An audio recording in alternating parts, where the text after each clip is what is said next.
He found even more clothes, both men's and women's, on hangers in the dressing room. In the master bathroom, he couldn't help but notice the two toothbrushes hanging over the sink and the for him and for her towels on the rack next to the shower. He pulled out his phone and took a few more pictures. In the second bedroom, there was only a small desk and a chair. There was a network cable on the desk, which she must have used for her laptop. On the desk were several letters addressed to her. They were all from utility companies. He photographed them, making sure her name and address were clearly legible on the pictures. The windows here too were covered with long lace curtains that fell to the floor. As in the bedroom, they too came down in front of the electric heater. Looking around, he noticed a few more things that could be considered fire hazards or safety hazards. For example, there were no smoke detectors in the bedrooms, and the one on the kitchen ceiling looked very old. He wondered if it had a battery in it. Making sure everything was the same as it had been when he entered, he turned off the lights, activated the security system, and exited, making sure the door was locked. He walked back to his car and headed home, mulling over his options. Divorce was a sure thing for him. Even if she got rid of the apartment and broke up with her lover, he would never be able to trust her again. He also knew that financially, men were often the losers. He knew from her financial records that she made much more than he did and hoped that would be enough to avoid alimony. He decided to wait until he talked to an attorney before taking any action. He also hoped that the fact that she had already bought the apartment in her name only meant that he would not have to give her the house or sell it and give her half the proceeds. In his opinion, she had abandoned him when she bought the apartment without telling him. They had no children, so child support and custody were not an issue. But he wanted the two crooks to pay for what they had done. Violence was out of the question, because he didn't want to go to jail. Back home, he looked in the phone book and found an ad for Gregory Wilson. He hoped it was the same Greg Wilson and dialed the number. "Wilson residence," said a woman's voice. "Is that Mrs. Wilson?" he asked. "Yes, it is," the woman said. "Who am I talking to?" "My name is Jason Chandler. Your husband is the regional manager for Acme Real Estate?" asked Jason. "Yes, he is," the woman said. "But he's away at a conference this weekend and will be visiting other offices next week. You'll have to call the regional office and leave a message for him there." "Actually, Mrs. Wilson, you're the one I'd like to talk to," Jason said. "Oh?" she asked. "Yes, ma'am," Jason said. "I hate to tell you this, but my wife is having an affair with your husband. Are you sure about that?" she asked. "Yes, I am," Jason said. "And I can prove it. Do you have ironclad proof of that?" she asked. "I can even show you where they get together if you want," Jason said. He heard her sigh over the phone. "Is tomorrow going to be okay?" she asked. "Sure," Jason said. "What time is most convenient for you?" "Make it about 1 o'clock in the afternoon," she said. He gave her the address and directions to Karen's apartment. "I'll see you there," Jason told her, ending the conversation. Smiling, he walked over to his desk and started making a to-do list. The first thing he decided was to change the locks on the doors. He'd get that in time to meet Greg's wife at Karen's apartment.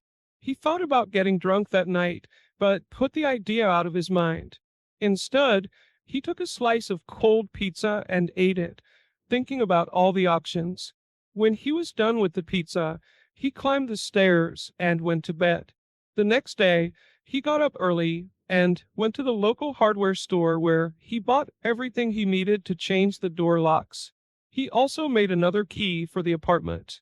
By noon, he had changed all the locks. He showered and, grabbing his audio recorder and all the emails he had printed from Karen's account, went to her apartment to meet Greg's wife. He pulled up in front of Karen's car and noticed an attractive dark-haired woman in a Toyota Corolla nearby. He approached the car and knocked on the window. She rolled down the window and looked at him. "Are you Christy Wilson?" he asked. She nodded her head. "Yes," she said. "You must be Jason Chandler." "Same thing," he said as he opened the door for her. Come with me, and I'll show you their love nest. Just put these on first, he added, handing her a pair of latex gloves. I don't want to leave fingerprints.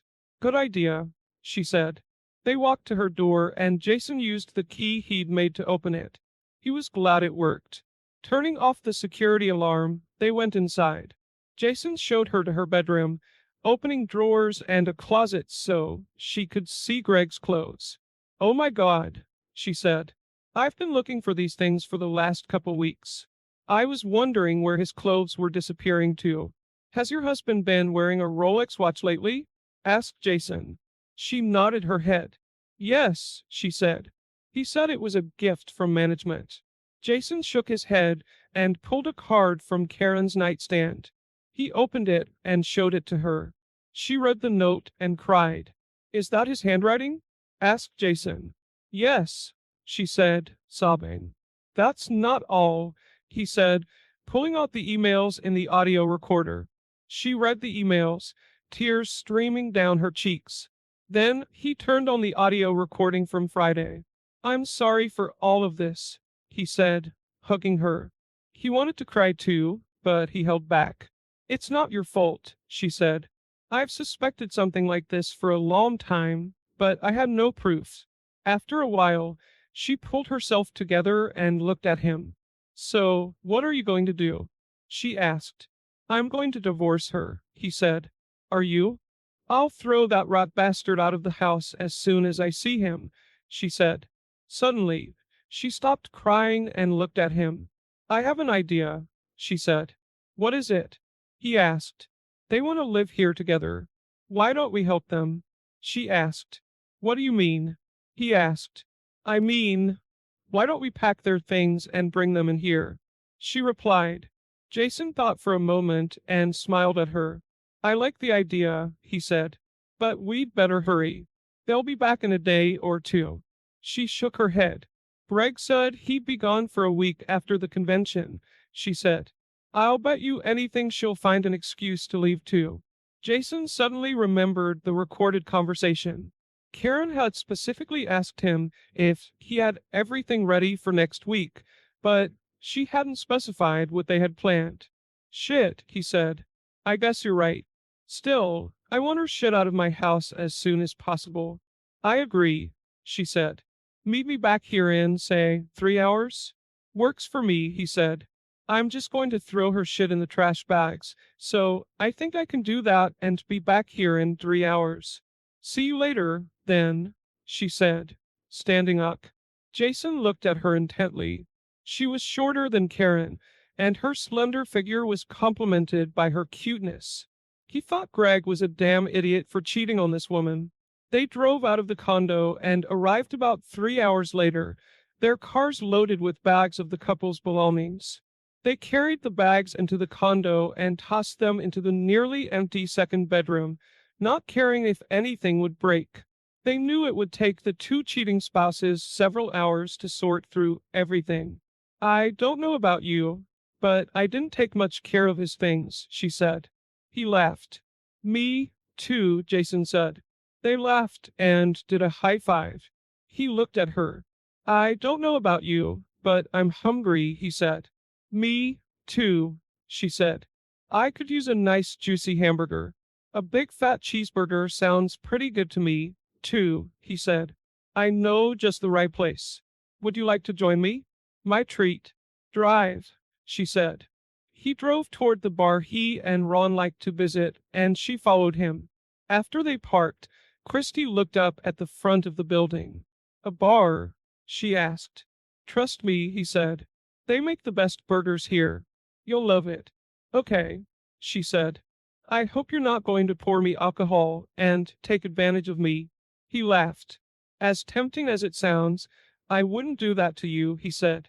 Damn, she said, laughing. They went inside and ordered a beer and a burger and fries. Over their meal, they swapped stories about their failed marriages. Her story was similar to his. She met him in college and they soon married. Only she wanted kids, and he didn't. He started working for Acme Real Estate, and she took a job with a home remodeling company and worked in accounts receivable. Are you a CPA? He asked. She shook her head. No, I've never gotten that far, but I hope to do it someday, she said. He told her about his background and work. We're always on the lookout for a good person, he said. Maybe if you give me a resume, we can help each other out. I can just about do that, Mr. Chandler, she said, taking a bite out of her burger. At that moment, his cell phone rang. He saw that it was Karen's phone and answered it. Hello, he said in a neutral tone. Hey, baby, Karen said. It was obvious she'd been drinking. What are you doing? Just at the bar for a hamburger, he said. What's wrong with you? Guess what? She asked. I got the Best Salesman award, she said without waiting for his answer. I'm happy for you, he said. Yes, and they want me to stay here in Vegas next week to work with their agents, she said. Of course, he already knew that was a lie.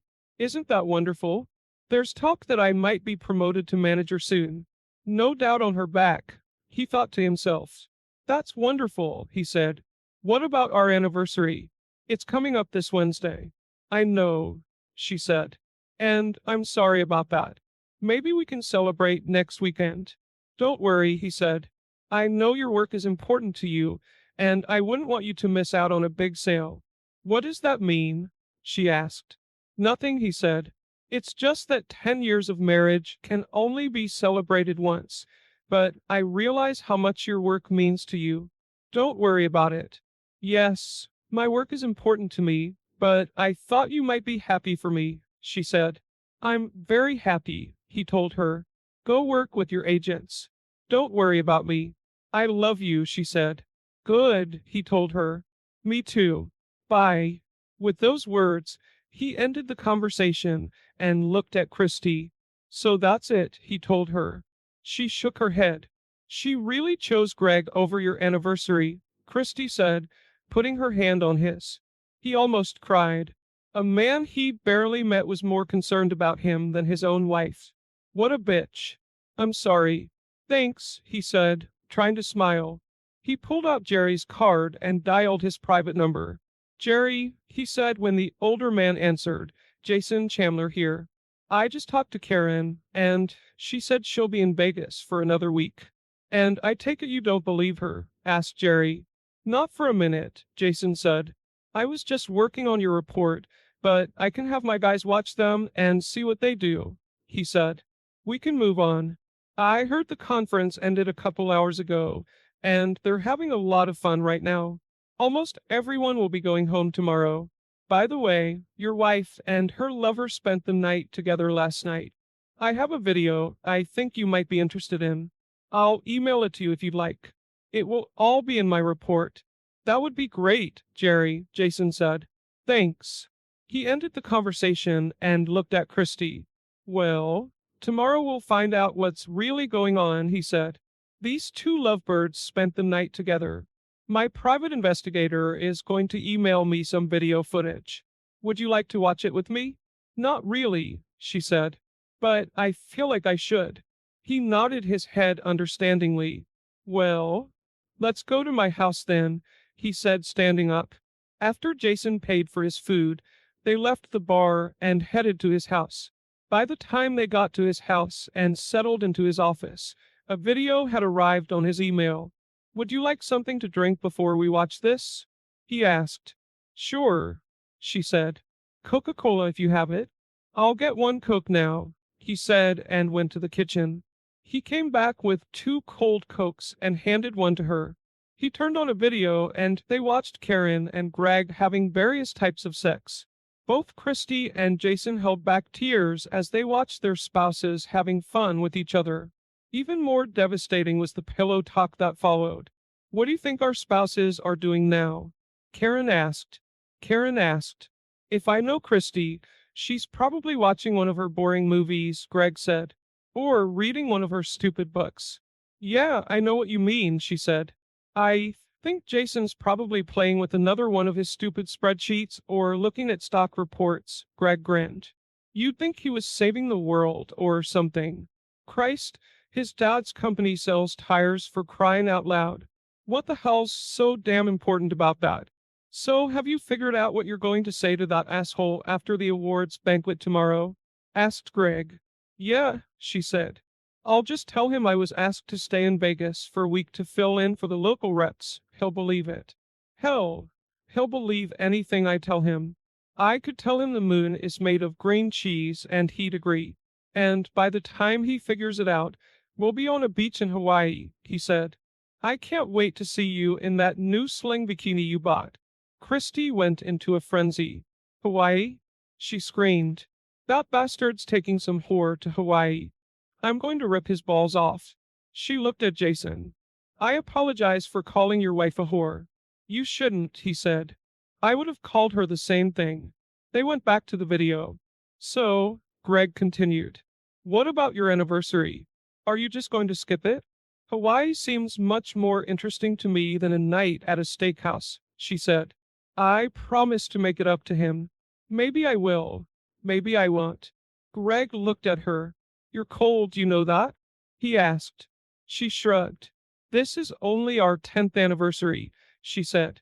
There will be more. Who cares about that? I need you right now. With those words, they started having fun again, causing Jason to stop the video. I've seen enough, Jason said. Have you? Christy nodded her head, tears streaming down her cheeks. More than enough, she said. I'm making an appointment with a divorce lawyer on Monday, he said. Would you like to join me? Do you mind? She asked quietly. Not at all, he told her. Christy burst into tears, sobbing. Jason put his arm around her and let her cry on his shoulder. He wanted to cry too, but he decided to hold back. He comforted her as best he could, struggling with his own emotions. Do you mind if I stay the night with you? She asked. No sex. I just want to be cuddled. Of course you can stay, he said. Stay a week if you want. Thank you, she said. I can't believe I gave that jerk all those years. All this time I've been falling for his bullshit. I know exactly what you mean, Jason said. He led her upstairs to the master bedroom and found an old t-shirt that seemed long enough for her to wear to bed. She took it and went into the bathroom to change. After waiting for her to return, he changed into his pajamas and climbed into bed. She came out of the bathroom in a long t-shirt and he almost gasped when he saw her. He always thought Karen's legs looked good, but Christy's legs were the slimmest he'd ever seen. She smiled as she climbed under the covers. What's the matter? She asked. Haven't you ever seen a woman's legs before? None look as good as yours, Jason said. Flattery will get you everywhere, sir, she teased. He wrapped his arm around her and pulled her against him, inhaling her scent. She put her hand on his chest and pressed herself against him. Do you know you're the only woman besides my wife that I've been in bed with for over 10 years? He asked. And you're the only man I've been with besides my husband? She said. They stared into each other's faces for what seemed like an eternity. They fell asleep like that and woke up the next morning, pressed against each other. Good morning, sleepyhead, she said. You don't need to move at my expense, she added as he got up to go to the bathroom. Good morning, beautiful, he told her. I'll be right back. He went into the bathroom and peed, which was rather difficult considering the state of his manhood. By the time he came out, Christy had already cleaned up the kitchen and was making everyone a portion of scrambled eggs and bacon. Glancing at the clock on the wall, he saw that it was 8:30 in the morning. His attention shifted back to Christy. He loved watching her cook in his old t-shirt, and he remembered for a moment the happy times when Karen had made breakfast for them every morning. Damn, that smells good, he said. I hope you don't mind my treating myself in your kitchen, she said. Not at all, he told her. I can't remember the last time someone made me breakfast. Karen never cooked for you, she asked. She did it first, he said. But she stopped making breakfast a long time ago. Said it took up too much time and she needed to clean up for her clients. Bitch, Christy muttered. Agreed, he said. He could smell the bacon as she set a large plate in front of him. He devoured the food like a man who hadn't eaten in a month. Damn, That was delicious. Do you cook like that every morning? When I can, she said. Jason's cell phone rang. Glancing at the screen, he saw Jerry's name and number and answered it. Good morning, Jerry, he said. You work Sundays now? Jerry laughed. More often than I'd like, he said. I just wanted to let you know that your wife and her lover boarded their flight in Las Vegas just before 6 o'clock this morning. They had a 40-minute layover at the Los Angeles airport, and the plane left there about an hour ago. They will land in Honolulu in about 5 hours. I have the flight information if you need it. Yeah, Jason said. They're on American Airlines Flight 31, Jerry said. I have a man in Honolulu ready to pick up their trail when they get there. Thanks, Jerry, Jason said, writing down the information. He ended the conversation and looked at Christy again. All right, he said. Here we go. They're on their way to Hawaii. After the plane took off, Karen sat back in her seat. She looked out the window and watched the plane pass over the Pacific Ocean. This is it, she thought to herself. Looking to her left, she saw that Greg was already sound asleep in the seat next to her. She closed her eyes for a moment and thought about the last 10 years. For a moment, she was overcome with guilt for what she was doing to her husband, who had foolishly trusted her.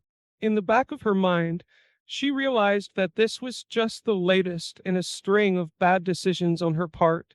But, she reasoned, she owed it to herself. Eventually, she thought, it would end without Jason finding out. Her marriage would continue and eventually they would retire and grow old together.